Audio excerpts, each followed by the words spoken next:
বিশ্বকাপের সবচেয়ে বেশি ফাউলের শিকার কে জানেন? নেইমার? না, ভুল।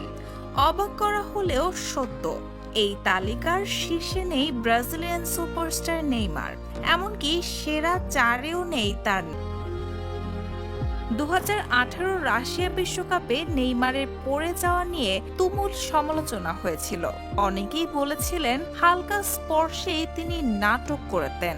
যদিও নেইমার ভক্তের দাবি ছিল বারবার ইনজুরি এড়াতেই এমনটা করতেন তিনি।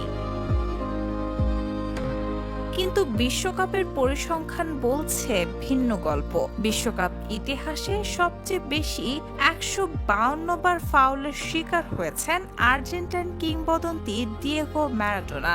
তাকে থামানোর একমাত্র উপায় ছিল foul.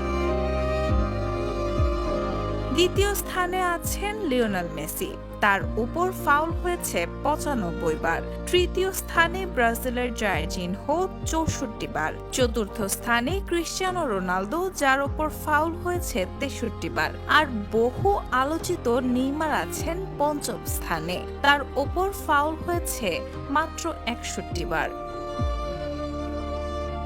Raihana Moon, the news.